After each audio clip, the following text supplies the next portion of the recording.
Well, I hope everybody had a wonderful 4th of July. It was a great day. It was a great day to celebrate our country, and I hope that you were able to spend time with friends and family. And it is good. It is good to celebrate the 4th, to take time to give thanks for our freedoms.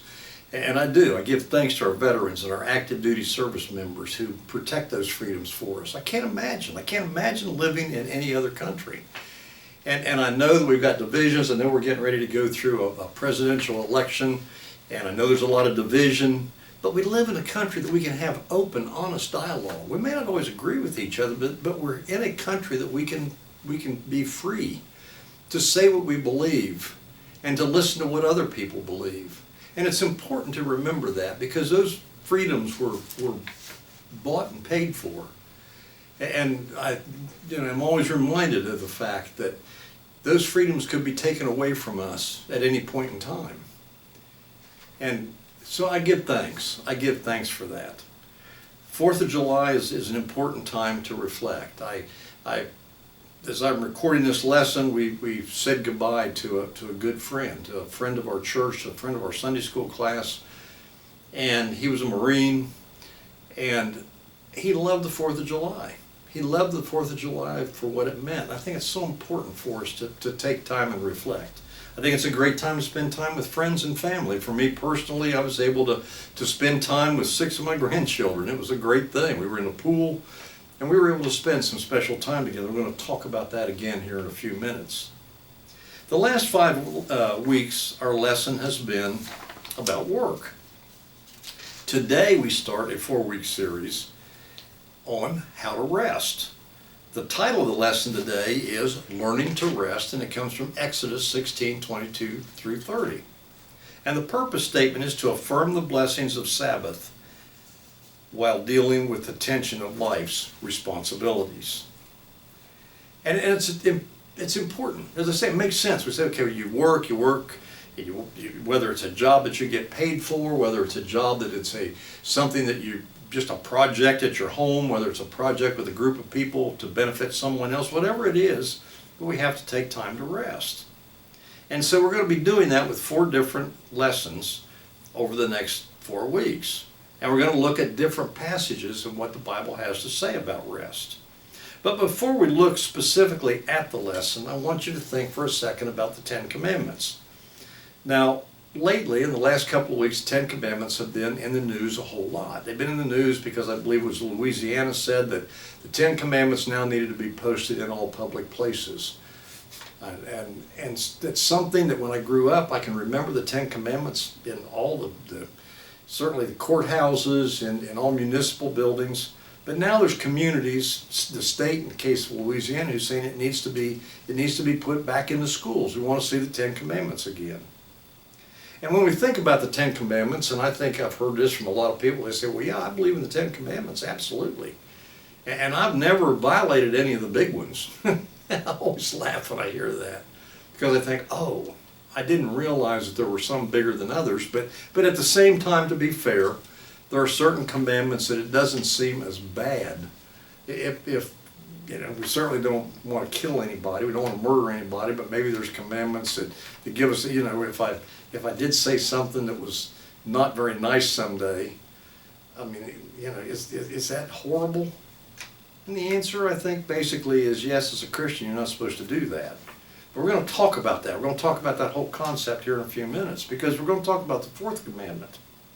The 4th commandment says, remember the Sabbath and keep it holy.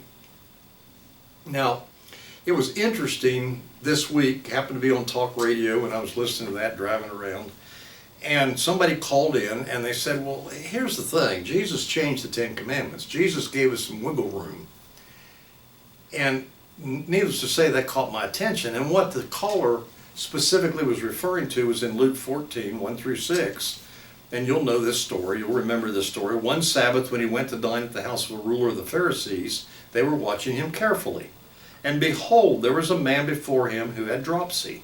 And Jesus responded to the lawyers and Pharisees, saying, is it lawful to heal on the Sabbath or not? But they remained silent. Then he took him and healed him and sent him away. And he said to them, which of you, having A son or an ox that has fallen into a well on the Sabbath day will not immediately pull him out.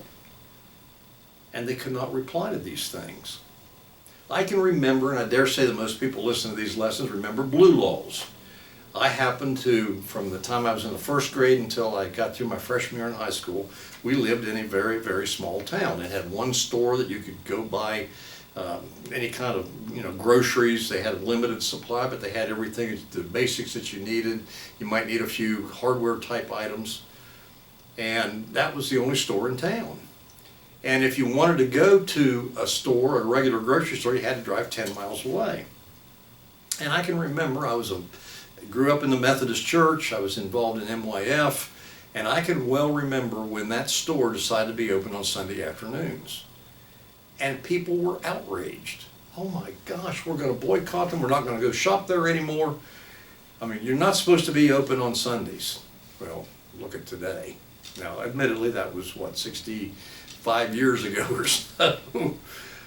But when we think about that, we think about how times have changed. And Jesus did say that if there was a critical need, if there was something that was needed, you mean you wouldn't do it on the Sabbath? You mean we shouldn't have police and firemen available for life and safety on the Sabbath? You mean we shouldn't have medical personnel to tend to us? What would the hospitals do if nobody showed up? You got patients in the hospital and you didn't have any physicians or nurses or folks there to prepare meals. What would the patients do for that day? So we start to go, oh yeah, well, right, okay, we have to be practical. And let's face it, we're challenged. Time is absolutely, to me, the most precious gift that the Lord gives us. And we have to look at how we use it, or more importantly, how should we use it? How do we find time for friends, family, school, religion? Just how do we find time for anything in everyday life? We all have so much in our lives that we're trying to balance. And we need to find time to balance those things, and there don't seem to be enough hours. I know I've mentioned my father many times. I think of him every day. I think about him his last few years saying, I don't have time to get everything done. I've got things that I'm worried about. I need to get them done. And I'm understanding that more and more as I go through life. And what are the things that you're juggling right now? As you think about your life, what are things that you feel you should be trying to do, that you should be trying to fit in your schedule? And finding time to balance all of our lives is really hard. And to be honest, I'm probably one of the worst at doing that. I tend to overpack my schedule with way too much, and I end up feeling guilty for not spending enough time with my family. It was special to be able to spend a few hours, as I mentioned, with my grandchildren on the 4th.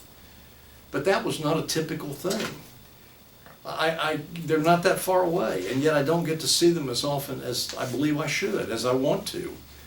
And I'm too quick to say yes to things. If somebody says, we've got a project, or we've got an idea for them, we'd love to have you help, and we really, could rely on your help. Would you be willing to work with us? And I have a tough time saying no. I got a call Wednesday that was the same sort of thing, and I haven't replied back to the person. And I need to do that. I need to do that. It's a great cause. It's a great thing that needs to be done, and I need to call back, and I don't know if I've got time to fit it in or not. I need to know a little bit more. But why is God, and that's really the basis for our lesson today, why is God so passionate about rest? And how does it apply to this issue of balancing our schedules? Now first, let's take a look at what is Sabbath. What does the word mean, and where does it come from? Sabbath is a Hebrew word that literally means to desist, to cease, to rest.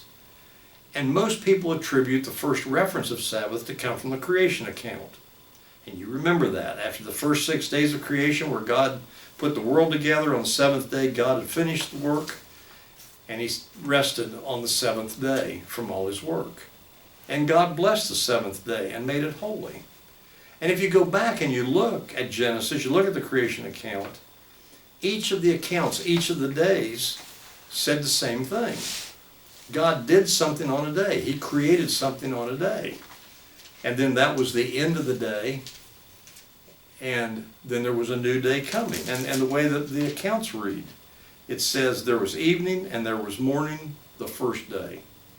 And then after the second day of creation, it said there was evening and there was morning the second day.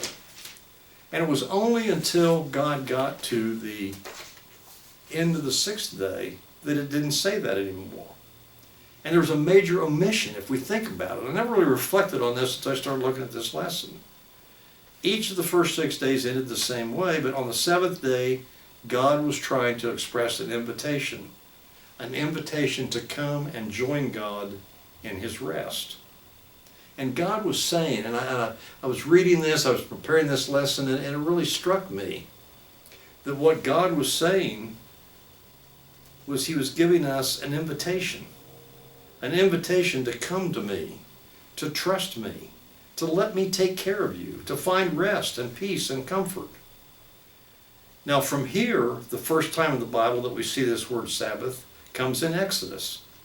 And this chapter, the chapter that is our lesson today, comes after the Israelites are rescued from Egypt by God and Moses, and they are wandering around the wilderness.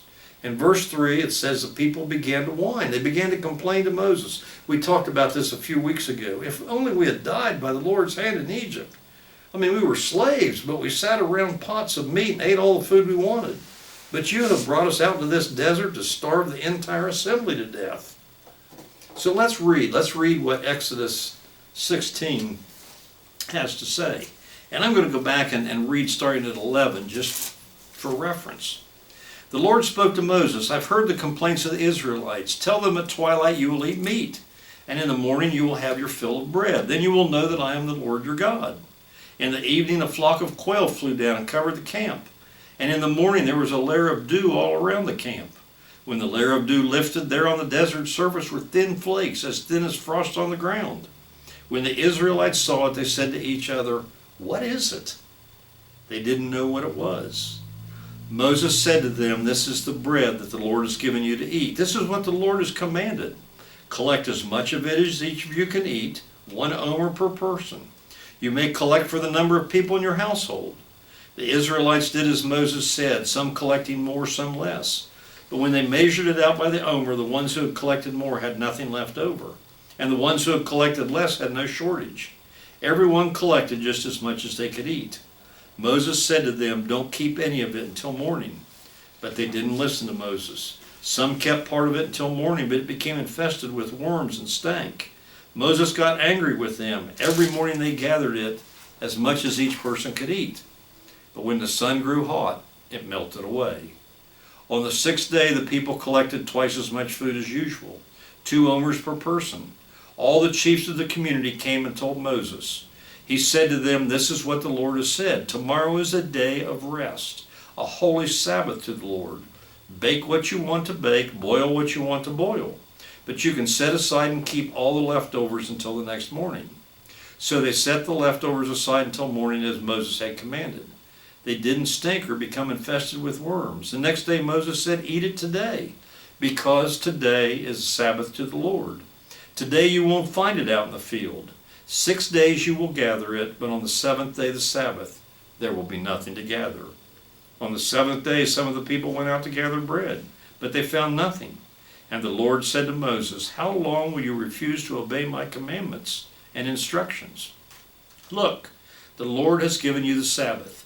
Therefore, on the sixth day, he gives you enough food for 2 days. Each of you should stay where you are and not leave your place on the seventh day. So the people rested on the seventh day. Now think about that for a second. We know that passage. We've heard that passage.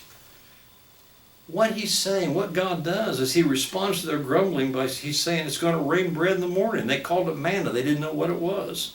He sent quail. They were able to eat the quail. Now think about it for a second. They're in a desert, and God is providing quail and bread in the desert. And he specifically tells them, take only what you need. In verse 19, he says, don't save any. And in verse 23, on the sixth day, you can keep double, because tomorrow will be a day of rest. So, what's God saying here? What's the root of what God is telling these people? Gather all you need today on the sixth day. Tomorrow is a day of rest, and you're not allowed to gather anything. He's saying, trust me. Trust me. And how did the people do? Not so good. They actually gathered what they needed, but then they tried to save some. And they went out on the Sabbath to look for bread. In verse 29, God speaks to Moses about the Sabbath and the people's stubbornness. And he says, bear in mind, the Lord has given you the Sabbath. That is why on the sixth day he gives you bread for 2 days. God provided manna, which I said is a word that means what is it? So what is God saying about the Sabbath and the purpose of it? I think it's important for us to remember. It's supposed to be a reminder of God's call for us to rest with Him. And second of all, it's all about trust in Him. Think about that for a second. Beyond simply doing too much, what is one of the reasons people get too busy and neglect to take time to rest? I have to work. I have to pay the bills. I need to be popular. I need to be accepted. Everybody else is doing it. I need to be like them. I don't want people to think that I'm lazy. And they're not necessarily bad things. Some of them are totally legitimate.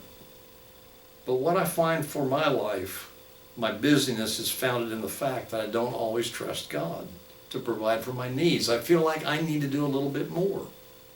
And I'm talking about, when I'm saying that, I'm talking about the things that I do, the activities I get involved in related to work. I'm in the real estate world. And when we have people in town, it might be a Sunday afternoon, I will not show property on a Sunday morning. I won't show property until after about 1 o'clock or 1:30 on Sunday, and then on a very limited basis. That's me. Because I do think we need to spend time with family and friends. I go back again, I think often about the way I grew up. And as I was growing up, it was important. We came home from church, either we went to my grandparents' house, one of my grandparents' house for a meal, or Mom cooked, my grandparents came, and we sat around and visited. That's what we did on Sunday afternoon, and I remember that. I remember those special times and how important they were. And so I think it's important that we need to balance. We need to remember to take time for the Lord. And we're given the Sabbath to do just that. That doesn't mean, I had somebody the other day say, yeah, but I like to go to football. Football's on Sunday afternoon. I like to go to a football game. Football players are working. Yeah, they're working, I guess. It's absolutely working. I don't mean that when I say I guess that it's not work. It is work to be a football player. And people come together and they cheer the team and they rally around and it builds community, and I understand that. So I think it's important. I think it's important that we take control of our time. Trying to do everything on our own, we end up exhausted because you can't. You can't do everything on your own. Sabbath is about us saying to God, I can't do all this on my own. I'm going to do what I can, and then I'm going to leave the rest up to you. I'm going to take time to sit back and give thanks for the many ways that I'm blessed. It's a gift that God gives us. If you look at Exodus 23:12, he specifically says, we take rest so that we may be refreshed. It's important. It's important for us to be refreshed so we can face the challenges of a new day. The next time that we see the word Sabbath come up after our reference in the lesson today is with the Ten Commandments. In Exodus and Leviticus, God reminds the people 11 more times to remember the Sabbath. We're going to be looking further at this idea of rest over the next few weeks as we look at what Jesus says about rest. We're going to read about what Jesus says about rest in John and Matthew. So my friends, as we wrap this lesson up today, how do we find that rest? That's really the question. That's a question for each one of us. I think that as I reflected on this lesson, the first step to entering that rest is simply to have a relationship with Jesus. To believe that Jesus will provide, to know that Jesus will provide. And the second step is physically making the time to rest in our schedules. How do you do that? I've shared before that one of the commitments I made, I went on the Walk to Emmaus, which is a lay 3-day weekend retreat in the Methodist Church. And when I went on the Walk to Emmaus, one of the things you do is you make certain commitments. I went on the Walk to Emmaus, 26 years ago now. And one of the commitments I made was that every day, and I've mentioned this before, when I get up, first thing, I spend time with the Lord. I don't get on my phone. I don't get on a computer. I spend time reading Sunday school lesson, preparing for next week's lesson. And I also have a daily devotional that I look at. And over the years, there's been different devotionals, but it's a daily devotional. There's some scripture passage for that particular day. I typically get up at 5, but if I have to be somewhere at 6 or 6:30 and I'm not going to be ready if I don't hurry up and get up and get going and get my shower and get dressed, if I've got travel time, then I get up earlier. Sometimes those days, sometimes it's 15, 20 minutes. Sometimes a passage, I'll get started on something, it turns into an hour and a half. But it's important for me, and I encourage you to do the same thing, to block out a time every day, whatever it is, morning, noon, middle of the day, afternoon, evening, but just for you and the Lord, to take some rest, to sit back and say, I am so blessed. I'm going to finish with something I've read many times. It was a cross stitch that Judy's mother had done. I've got it hanging in my office. I actually have printed it. I carry it in my billfold because I think it's so important as we finish this lesson today. It's titled, This is the Beginning of a New Day. This is the beginning of a new day.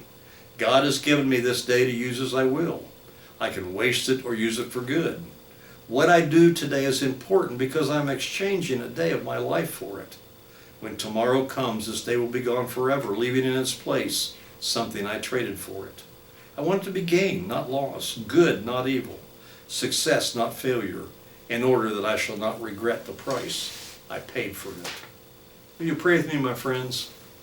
Our gracious Heavenly Father, we come to you today. We come to you grateful for the country we live in, grateful for the freedoms we have, grateful for the opportunity to share these messages, grateful for the opportunity to openly discuss and to understand better how each of us feels about different issues, how we feel about the Bible.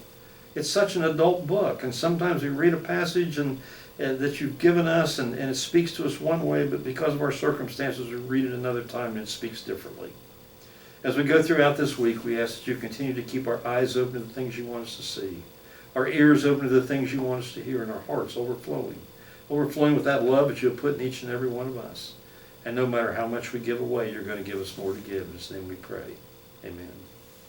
I love you, my friends, and I look forward to seeing you again soon.